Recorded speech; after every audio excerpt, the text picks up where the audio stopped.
Welcome, ladies and gentlemen, to another edition of the DFS Hockey Report. I'm Brock Seguin. With me, as always, we've got Zach Laing. Zach, how are you doing today, bud? Brock, I'm doing great. Just kidding. I'm doing terrible. My DFS lineups have been awful this week. I have not won jack shit on the NHL streets. Thankfully, I've been surviving on the MLB showdowns for the Blue Jays, which has been nice.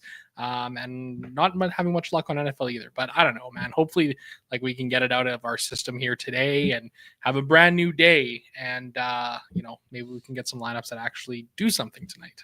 I'm thinking whoever I actually end up liking tonight, I'm just going to not talk about how much I like them because that seems to be going poorly. I'll just say I like that, but I won't say this is my favorite. Like Edmonton last night, that was such a smash spot. And they're just nah, David Riddick, Big Save Dave is back. And yeah, so here we go. Tonight's slate, 4-gamer. It seems fun. We'll see where it goes.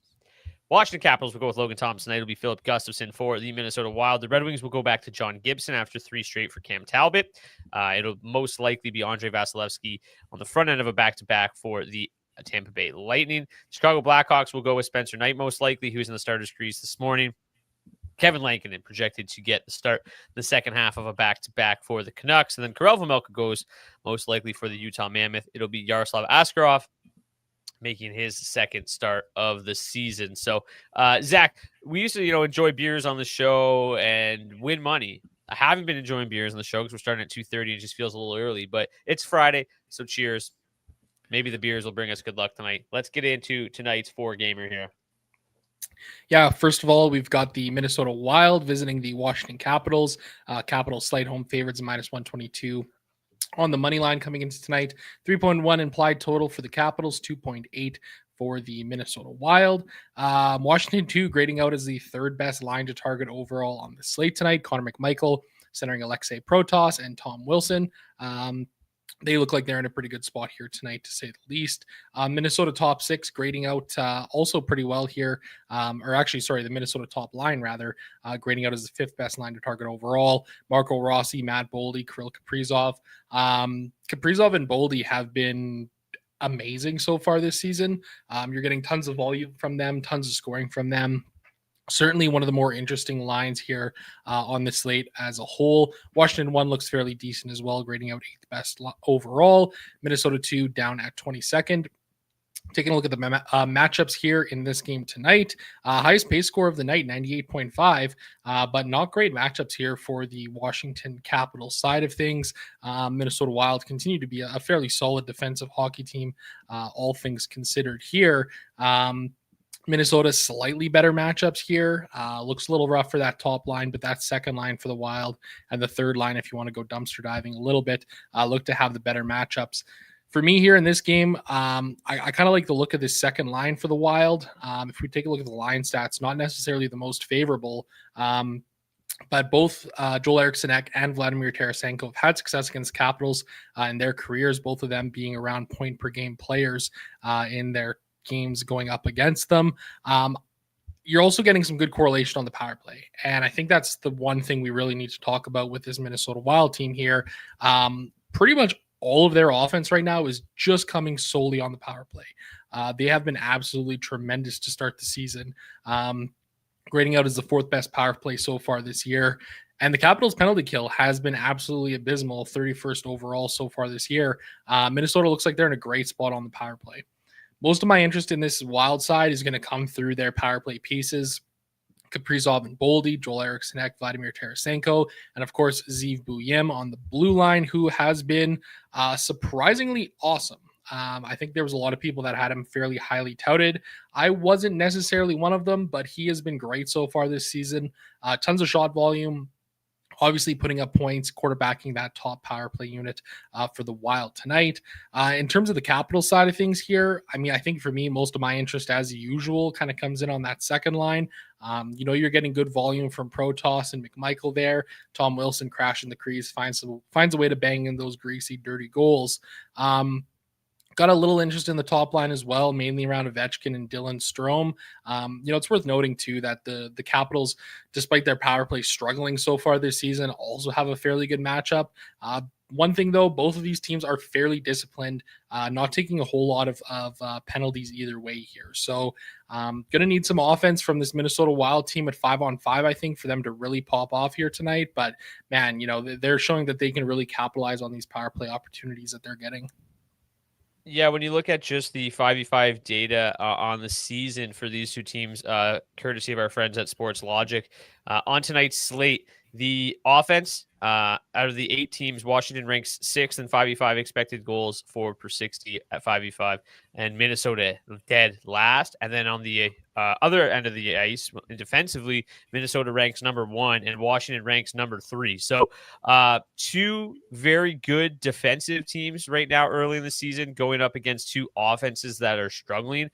I don't really particularly like this game to be very high scoring this evening unless the power plays get cooking again. I'm more interested in the Minnesota side of things, again, just strictly due to this power play matchup. That power play is on fire, as you mentioned. Like, it is the hottest in the league. So we've got them at 4th best because that factors in like the expected goals and how many chances they're actually generating, not just how many goals they're scoring. When you look at like the raw data, they are the number 1 power play by percentage on the season right now. So yeah, like Boldy, Kaprizov, Zivbuim are on fire. So I'm going to be playing them and with this power play matchup. But outside of that, like I think I have quite a bit of interest in both goalies as well, because this does look like a lower scoring game with how good these two offenses or how good these two defenses have been and how bad the offenses have been at 5v5. So yeah, I'm assuming there's probably going to be some chances, and most of the scoring opportunities are probably going to come with the man advantage. But when you look at the goalie projections here, I mean, Logan Thompson grades out second best, Philip Gustafson near the top, both reasonably priced. I think I got a lot of interest in hoping that this game stays low scoring. Any final thoughts on that game before we move on to Detroit and Tampa? No, let's move it along. Detroit hosts the Tampa Bay Lightning. They're looking for their 4th consecutive win this evening, but they are they are plus 136 home underdogs. The Lightning coming in as minus 151 road faves. They also have the second highest implied total on the slate. When you take a look at the overall rankings, you will not be surprised to find Tampa Bay 1 at the very top of the rankings, the line stack rankings. I mean, let's just take a look at it. The line stats are sublime. They are fantastic. They are, I don't know how many words I can find to describe how good this line is and has been. Matchup wise, it's pretty good as well. They're going to draw a lot of that Dylan Larkin line tonight. I think that Dylan Larkin line does have a little bit better defensive qualities with Mason Appleton up there, so they grade out pretty well defensively. But overall, the matchup is still quite good for Tampa 1. I think it's a line that I've got a lot of interest in, and I'm quite surprised that they are as low owned as they are. It's pretty reasonable ownership at 10.5%. Considering they have the second highest implied total on the slate. I think, a lot of people might look at John Gibson's first game and be like, yeah, he was awful. He was. That would be correct. But they were also some really fluky, bouncy goals as well. So I don't think maybe his night was as bad as it looked. But the Red Wings have really turned a corner here the last few games. But I still feel better about the Lightning going up against John Gibson than going up against Cam Talbot, just given the way Cam Talbot has played. Nothing to do with Gibson, really. Cam Talbot's been splendid for the Red Wings as of late. So, yeah, I think this top line for the Lightning makes a lot of sense. That ownership is very palpable. I have no issue getting to them and getting over the field on Tampa 1. Tampa 2, I think, has got some interesting pieces as well. At 13,400, they seem like a really nice value line, seeing about 10 and 12% ownership on the big guns, Gensel and Cirelli. Gage Goncalves is $2,600, offers some salary relief. That offensive metrics on that line are also pretty solid, but the matchup a little bit bleaker. So I think the top 6 there is good. I will mention the third line as well, just because while I don't really I'm not going to play Pontus Holmberg. Oliver Bjorkstrand still on that top power play unit. Yanni Gourde, for some reason, grades out extremely well as a value play tonight. So just to take a look at their power plays here. Bjorkstrand still on that top unit. Hagel still on that second unit. But when you take a look at the projections here, as I mentioned, the value here on Yanni Gourde is popping a little bit. So as a strict center here, 3K, 9% ownership. I don't mind him as a punt option if you want to play him, but so maybe him and Bjorkstrand and a little bit of a mini stack is a reasonable route to go. Power play grades out the worst on the slate tonight, mostly due to the fact that they are projected to see the least power plays for. Power play and penalty kill, both sides have both been pretty mediocre. On the Red Wings side of things, once again, no Lucas Raymond, so that's going to pretty much take me out of the top line. Yes, Mason Appleton scored, I believe, in 3 straight now, definitely 2 straight. But they're just not generate. Like Larkin's fine one off. I'm not going to full stack this line. I'm more interested once again in the second line. They've just been the best line for the Red Wings thus far. They've played really well. They're still very reasonably priced at 17,000. It's the worst matchup on the entire slate though, so I probably won't get to Detroit a ton. But this power play continues to be really, really impressive. But they do run into a bit of a buzzsaw in terms of the 5th best PK tonight. So I'll sprinkle Detroit 2 and Detroit power play in a little bit, but I probably won't get too crazy with it, which means you should probably play them. Zach, any thoughts on this game before we move on to Chicago, Vancouver? Yeah, I like the shout on Tampa 3 here. Yanni Gord has been pretty solid so far this season. Good floor, 8.3 shots on goal per hour of ice time. Obviously, Bjorkstrand is a guy who's had shot volume in the past. Hasn't necessarily found it so far this year, but this third line for the Lightning actually play quite a bit of their ice time with the Victor Hedman pairing. So that's an interesting route to go there. You get a little bit of correlation on the top Tampa power play unit between Bjorkstrand and Victor Hedman, as well as some 5-on-5 correlation there as well. Detroit 2 kind of seems interesting to me, like when you just kind of look at some of the raw numbers, but that matchup score is absolutely abysmal going up against that Tampa 3 line. So I think, 7.5% ownership coming in on Detroit 2 is the highest owned line on the Red Wings side. I'm not necessarily sure if I can get behind that. I don't mind the idea of sprinkling in some of this top line of the Red Wings. I played them the other night. They did really well for me. Really easy to get to them with Emmett Finney and Mason Appleton up there on that top line as well for some salary relief. Good shot volume for Mason so far this year. 7.5 shots on goal per hour. Obviously, Dylan Larkin, a real engine that drives this Red Wings team forward. But like you said, I'm comfortable with a good amount of Tampa 1 here in this spot. Just worth mentioning before we move on to the next game, in terms of 5v5 expected goals, according to Sports Logic, these are the 2 top teams on the slate tonight. Detroit number 1, 2.55. Tampa number 2. Detroit also 5th in the league in terms of goals scored below expected at 5v5 this season. Can you guess who number 1 and number 2 are? Sorry, what was the question again? I zoned out there for a second. Detroit is the 5th lowest in terms of goals scored below expected at 5v5 so far this season. Can you venture a guess on who 1 and 2 are? The Edmonton Oilers are definitely going to be one of them. Correct. Geez, I don't know. Washington? New York Rangers. There you go. So both teams generating quality looks. They've let us down the DFS streets. Maybe Detroit will continue to do so as well. But all right, let's get to game number 3, Chicago and Vancouver. Take it away. The Vancouver Canucks coming in as road favorites here, visiting the Chicago Blackhawks, minus 129 on the money line. 3.1 implied total for the Canucks, 2.9 for the Chicago Blackhawks. Taking a look at the line stats, or line stacks here in this game, rather. The Vancouver Canucks dominating on the 5v5 charts tonight. Vancouver 2 grading out as the 6th best line overall. Vancouver 3 as the 9th best overall. Vancouver 1 as the 12th best overall, and all of the Chicago lines between 14 and 20th overall here tonight. As per usual, I never really know how to attack the Vancouver Canucks. I don't necessarily think that they're a great hockey team in the big picture of this season, but one thing that's interesting about this game is both of these teams have been very good at 5-on-5 so far this year, and both of these teams have been struggling on the power play. So, if you're looking for 5-on-5 offense, I think this is the game to kind of attack here on this slate tonight. I like the look of this second line for the Vancouver Canucks. I think they're probably my preferred line from this Vancouver side of things. Philip Hedl, really good start to the season so far. Solid shot volume, scoring at a good clip as well. Brock Besser seems to have got a bit of a scoring touch so far this season as well.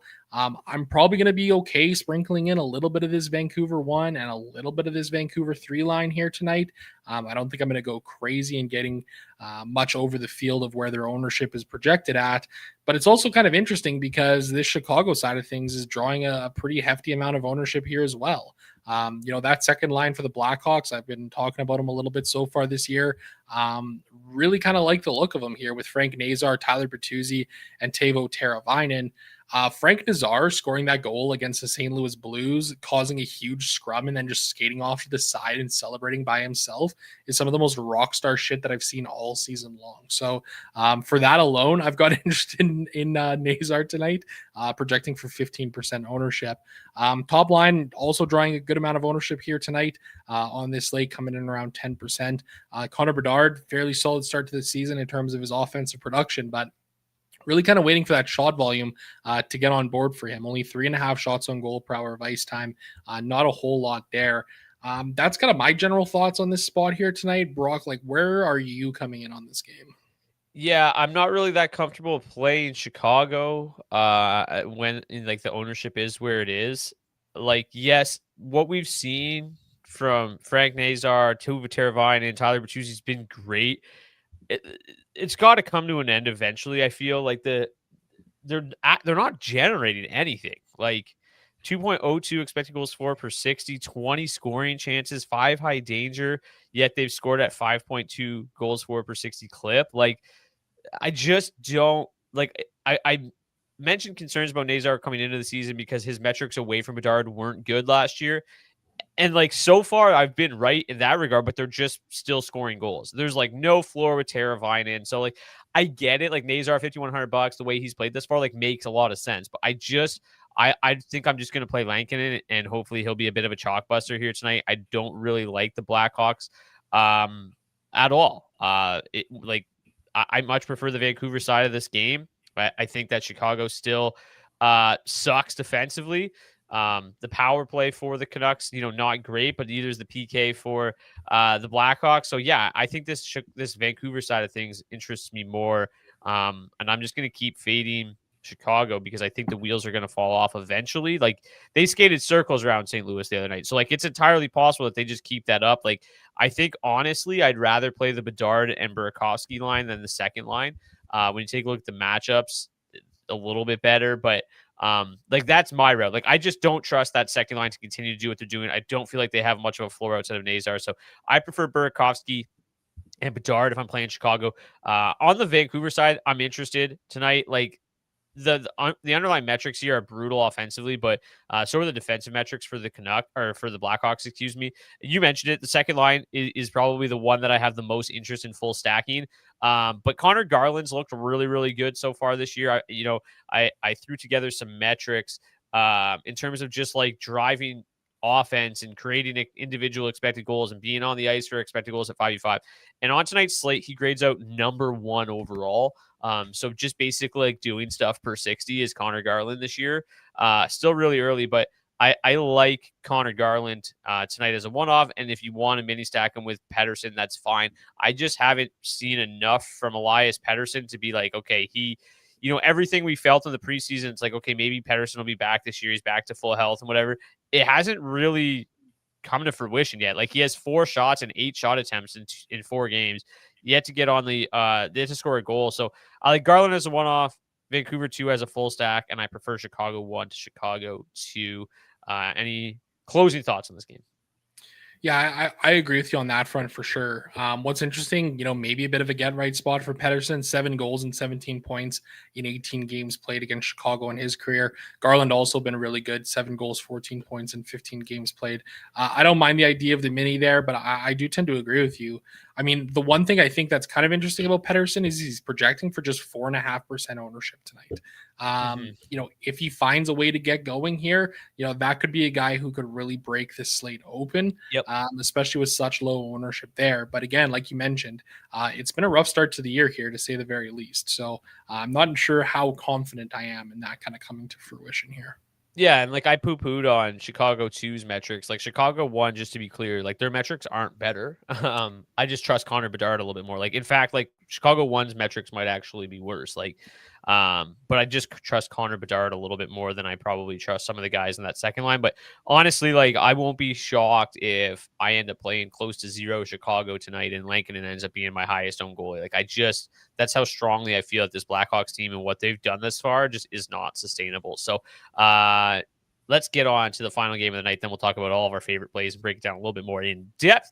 Got the Utah Mammoth. I just realized I've still got the hockey club logo on there. That's my bad. But they'll go up against San Jose Sharks tonight. They are large favorites against the Sharks, minus 245, highest implied total on the slate. We got a question here. Do we like Dylan Guenther for a goal tonight? I always like Dylan Guenther for a goal every night. I mean, when you take a look at the projections in terms of projected goals tonight, yeah, tied for the top on the chart. So I guess, yeah, of anybody tonight that's going to get on the score sheet, Dylan Guenther feels like the most likely or one of the most likely. Let's get to game 4 here and take a look. Not surprising. Utah 1, Utah 2, grayed out both inside the top 5. Utah number 1, Utah 2 number 4. I think that this top line, with how cheap Barrett Hayton is continues to be a really good option. They're both drawing a ton of ownership tonight. I think it's perfectly warranted. The matchup scores are phenomenal. When you take a look at the Sports Logic data in terms of 5v5, expected goals for per 60 this year, Utah is number 3 on the slate, and San Jose is second worst defensively. So really good matchup. It's probably the best matchup on the slate tonight. I think it's pretty clear that we're going to want to get Utah in. If I continue to scream how amazing they are, they'll probably flop, and then I'll just destroy the entire slate because it's 40% of the ownership tonight. So I love this Utah spot. It's phenomenal. It's probably going to be an absolute smash. They're going to score a ton of goals. This top line grades out phenomenally. The second line still trying to find its legs, but I thought in their last game, JJ Peterka probably had his best game as a Utah Mammoth. Still getting really used to that name. I have a hard time saying the Mammoth. It's a difficult one. Doesn't flow very good, but regardless, I thought Peterka looked good. I still think Guenther and Cooley are obviously unreal. So, but yeah, both these lines look fantastic. On the power play, they look good as well. They actually look bad, but the matchup's still third best because the Sharks' power penalty kill is not good. They also take a ton of penalties. So I don't expect Utah's power play to be bad forever. There's probably too much talent on that unit for it to continue to be bad. And maybe this is a bit of a get right spot for them. That is not Utah at all. Here we go. Guenther, Cooley, Schmaltz, Sergachev, Keller. I mean, how is that unit bad? I don't really get it. Some great passers, some great shooters. Maybe let's get JJ Peterka up there, get a nice 1T on the other side too. But yeah, on the Sharks side of things, I don't really know what to make of this team yet. It's still a lot of what we saw last year where they're just always shuffling the lines, and it's very difficult to get a good read on them. And oh yeah, chemistry is kind of be damned, I guess, the way things are rolling. I think this is their 5th game, and it's the 5th set of line mates that Macklin Celebrini's played with. I mean, Will Smith has not taken a step forward early in the season, so I don't really trust this offense. The other night, the Utah Mammoth did a phenomenal job, limiting the Flames. I think they're going to do that again tonight. In terms of 5v5 expected goals against this year, they're second best on tonight's slate behind Minnesota. So I struggle to see who I'm going to play on the Sharks. The charts don't like it either. Eye test, I just feel like I haven't seen enough, and I just don't know where the chemistry is on this team. I think the one play, and he's high owned, but the one play that's going to be nice tonight is going to be Dmitry Orlov. They've got some injuries on the blue line tonight. I think he's the highest owned defenseman on the slate. Yeah, he is 19%, but he's $3,400. He's projected for 25 plus minutes because of all their injuries on the blue line. He's also going to power play the top quarterback, the top power play unit. So he makes a lot of sense as a punt. Maybe a mini stack of him and Celebrini or something is fine.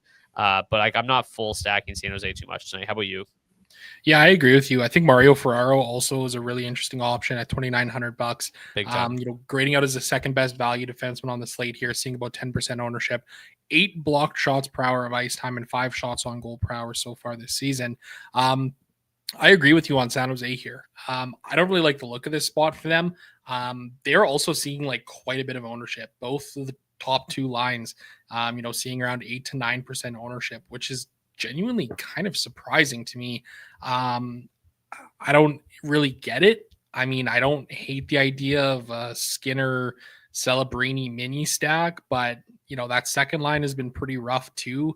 Celebrini, just doing absolutely nothing on the ice this season, which has been really surprising. Definitely feeling a bit of a sophomore slump for him so far. Maybe you could talk me into an Eklund to Foley mini stack on that second line just because they have some volume. But I feel like we're kind of grasping at straws here, especially when we look at the pricing. For Celebrini up at 7K, 5K for Eklund, 5,800 for Toffoli. I would just rather pay a little bit more and just eat the chalk on this Utah side of things. What's really interesting about Utah at 5-on-5 so far this season, 1.69 goals per hour of ice time versus 2.41 expected goals per hour.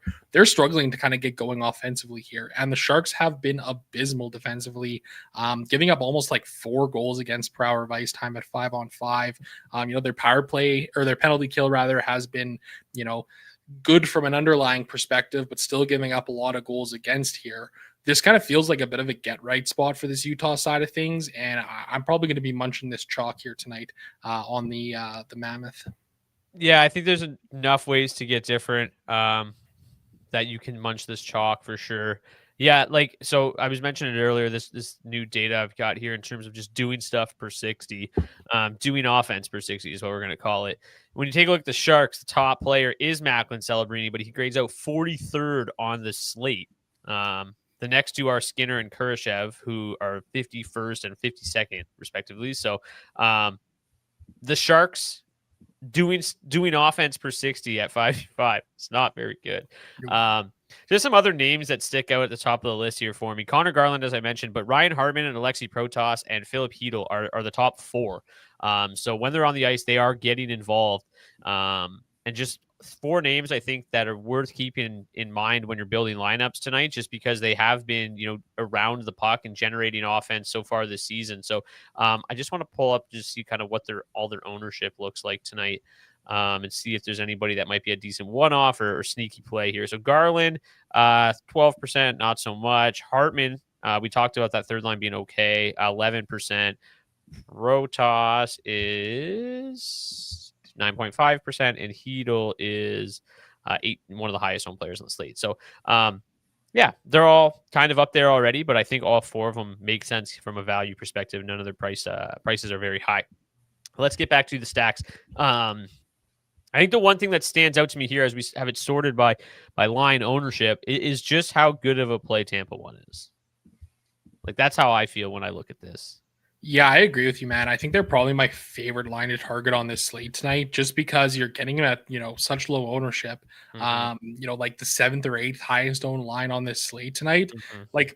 I would much rather play Tampa 1 at $20,900 than Chicago 2 at $13,500. Then Washington 2, then Vancouver 2. The ceiling that these guys have is just so much higher than some of these other lines on a consistent basis. They've also had success against the Detroit Red Wings in the past, like Nikita Kucherov. Big time. 21 goals and 52 points in 40 games played. Braden Point, 20 goals, 35 points in 38 games. Hagel, only 5 goals and 18 points in 23 games, but still, that's damn near a point per game player going up against Detroit. So I have no problem jamming in this Lightning side here tonight, and kind of getting off of some of this chalk for some of these other spots. Obviously, Utah 1 and 2, they look good. Don't get me wrong, and I'll probably be close to the field in terms of the ownership, but just feels like a really nice spot to get different. For me, I think my real get different spot here tonight is actually Minnesota 2, around Joel Eriksson and Vladimir Tarasenko. Pretty low ownership coming in on this line. They've got the best matchup score of any of the Wild lines here tonight. You're getting good shot volume from Eriksson and Vladimir Tarasenko. They both have had success going up against the Capitals in their careers as well. You're also getting that power play 1 correlation there, so you can stack them with Zeev Bouillem if you feel like it. Marcus Johansson at 3K is a fine little throw in there just in case he finds a way to get on the board here, which he's done a lot against Washington. 4 goals and 12 points in 14 games played. I think they're my favorite kind of contrarian option here tonight. Yeah, I just sat here with a smirk on my face like a jackass for 5 minutes there because I just feel like we've locked in the John Gibson shutout at this point. Oh, 100%. 100% John Gibson. John Gibson is doing his best Big Save Dave performance tonight for sure. Get different spots are interesting tonight. I think that I feel Vancouver 1 is probably my favorite get different spot, just like you mentioned with Elias Pettersson at 4.4%. Like I don't feel super great about it, but I think it's good enough that I'm fine, at that ownership, just saying let's take a shot on it. And then the other one would probably be Detroit too, who are I think fairly surprisingly not seeing enough ownership. When you take a look here at just like line projections, Detroit 2 grades out 5th best in terms of line value. I believe they're number 1, and they're only seeing 7.4% as a line. So Tampa 1, 3rd best, Detroit 2, number 1 in terms of raw projection tonight. Some of the other lines that stick out here, like Vancouver 3 is kind of interesting from a value perspective at the low ownership that they've got. Minnesota 1. Yeah. Like Utah, top 6, Tampa 1, Detroit 2, Minnesota power play, and a little bit of Vancouver is probably where I'm going. Any final thoughts here on the stacks before we get to the defensemen and goalies? Oh, let's talk about some of these defensemen. Let's do it. So we already talked about Dmitry Orlov playing 100 minutes tonight. You already mentioned Mario Ferraro. I still think Axel Sandin Pellikka from the Detroit Red Wings is a fine value option. More kind of like touted for his offensive ability, but he's looked really solid defensively, playing big minutes, and he's actually got quite a bit of shot block volume early in the season. So got a solid floor. And then I think like he still has some offensive upside that he's going to unlock here before too long. Zeev Buium, I'm pretty surprised that his salary kind of remains around 4K and that he's only seeing 8.1% ownership tonight. I think he is one of my favorite defensive plays tonight if he remains at that price tag, or if he remains at that ownership level. That seems great to me. Sorry, go ahead. No, I was just going to say I totally agree with you here. Of all of the defensemen on the slate, he's got the 11.9 DraftKings points per game so far. He's been really solid, man, and like the shot volume is helping keep him going. Like 7.1 shots on goal per hour. That is the highest of any defenseman on this slate, not named Jacob Bernard Docker. Which is kind of a weird thing to say out loud now that I think about it. But, he's been having a really, really great start to the season here. I totally agree with you, man. 8% for him feels way too low.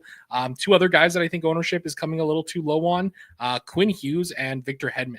Obviously, high-priced guys here, but Quinn Hughes, highest projected point total for defenseman on this slate tonight. Victor Hedman, 4th. If there's going to be offense to be had from this Vancouver side of things, it's probably going to be coming through Quinn Hughes in one way or another. He has been so good for them for such a long time here that I really feel like this is a spot where I'm comfortable trying to jam in that $7,400 salary. I don't mind John Carlson either. I talked about that game being low scoring, but like that $5,200 price tag is a little too low. He has 27 shot attempts in 4 games. That's insane. He's only got 8 on net, but he is not afraid to shoot the puck right now. I think that's fine. Just a couple other defensemen that stick out to me. I mentioned Nate Schmidt the other day. The price up a little bit at 3,300, but PP2 seeing a decent amount of usage for 22 minutes tonight. I think that's interesting.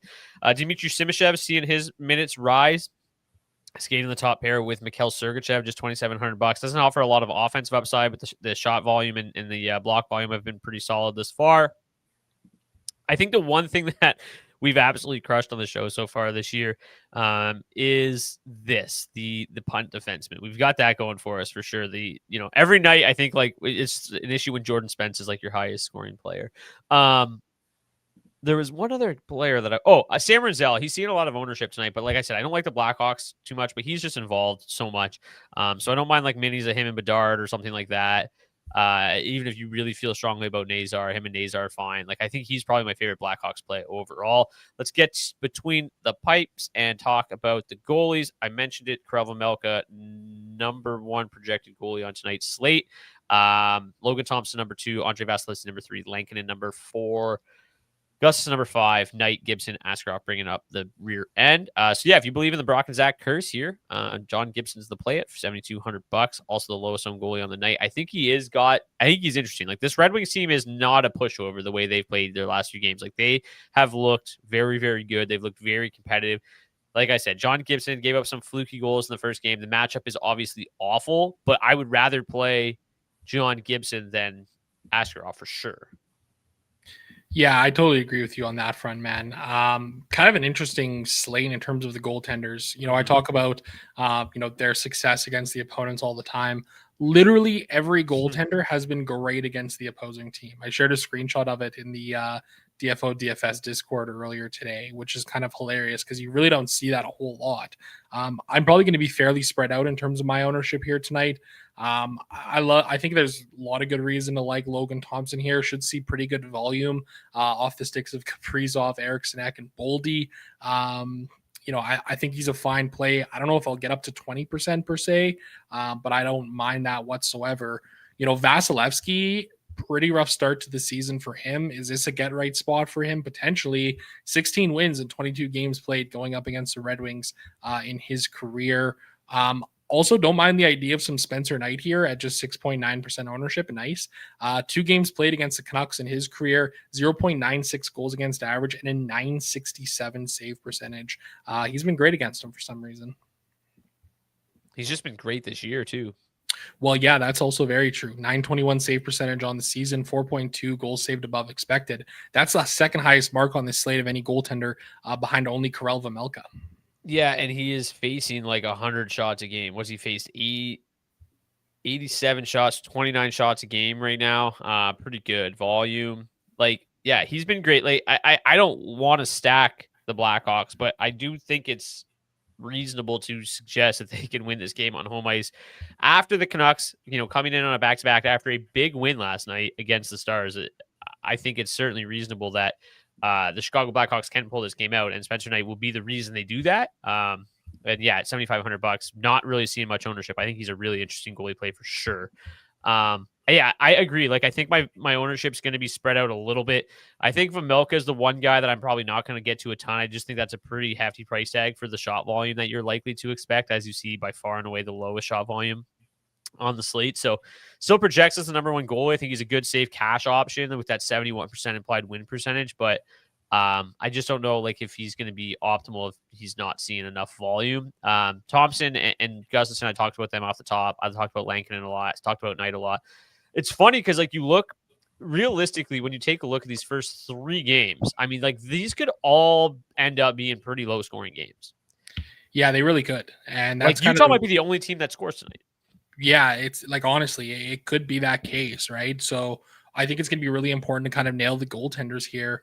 Interesting about Vejmelka too, like he just hasn't made or hasn't seen a lot of volume this year. 21.3 saves per hour of ice time is the lowest of any goaltender on the slate, not named John Gibson. I mean, I get the idea behind him. Like you said, I think he's the cash game option here tonight at 8,400. Just for a GPP play, though, I'm not sure if I'm entirely sold on him. Up there at 20% when you can go with like a Lankinen or a Spencer Knight, who again has seen really good volume so far this season. Vasilevsky, to me, I keep kind of coming back to him as an interesting option here, and that's a little bit terrifying. Vancouver played well against my Stars and eat my lineups up. LL, appreciate you guys for the breakdowns. No problem. Thanks for tuning in. If you're tuning in, which 920 of you are currently, please smash that like button. If you're watching on YouTube, hit the subscribe button as well so you never miss an episode. We've got this every day, Monday through Friday. I also have season-long fantasy content every single day other than Friday, actually every other Friday. And then we've got betting content from former NHLer Matthew Barnaby. So lots going on the channel today. Smash that, or this year, smash that subscribe button so you never miss any of the action here at the DFO Fantasy channel. Okay, let's get to the hat trick pick challenge tonight. The hat trick pick challenge is 100% free to enter. All you got to do is drop your hat trick pick in the comment section of the video on YouTube, not the live chat, the comment section of the video. If your player scores a hat trick, we'll get you a $25 gift card to Nation Gear so you can get some DFO swag. I forgot about this. Any Friday draws for swag like last year. Yes, I forgot about it. So last year on Fridays, we did anybody that drops a comment in the live chat during the show, we do a draw for a $25 giveaway. We will do that. Let's save it for Monday. I'll do it Monday because I forgot to mention it. We didn't get a ton of chatter today. It's a little earlier than we used to do it too. So let's save that for Monday next week, but we'll do it every Friday. I have totally spaced on that. This is the first Friday show of the year. That's on me. But yeah, let's get to the hat trick pick challenge. We've had one winner so far this year. Zach, who do you like tonight? Let's go with Kirill Kaprizov. Boy, low hanging fruit there, huh? Give me Braden Point for my hat trick pick tonight, as much as I want and hope the Red Wings win again. I feel like, yeah, like you said, the numbers. I mean, I feel like that, especially that top line, like the Red Wings have pulled off some wins against Tampa over the last couple of years. I think more often than not, to be honest with you, but Tampa 1 always seems to be a kind of thorn in their side and always seems to get on the board. But that's Tampa 1 for you. I think they do that to just about everybody. I think one thing we haven't talked about enough is that Nikita Kucherov is only $7,900. It's pretty good. Yeah, very, very nice. Like he's a guy who was creeping up in that high 9K range at times last year. So, pretty nice number there for him, to say the very least. Big time. All right, that is going to do it for this edition of the DFS Hockey Report. Thank you guys so much for tuning in. As I mentioned earlier, smash that like button. And also, as always, thank you to our friends at rotogrinders.com for providing projected ownership for today's show. If you want to get or join RotoGrinders Premium, you can do so by clicking the link in the description of the video on YouTube. And you can take everything you learned on today's show, put it through their lineup optimizer, and build the perfect lineup so you can join RotoGrinders now. Link is in the description of the video. Also, you can get a 20% off coupon to join. I think it's $20 off actually, but not 20% off. Action Network Premium. If you're into betting, Action Network Premium promo code FACEOFF in the link in the description of the video as well. And so is the link to the DFO DFS Discord. If you want to join our always growing DFS Discord community, the link is there. Come on in. We basically end the show, start building lineups, start talking to you about who you should play in your lineups. There's a lot of other smart people in the channel as well. So come on, join the fun in the Discord, and we'll see you guys back here on Monday. Enjoy your weekend. Until then, cheers.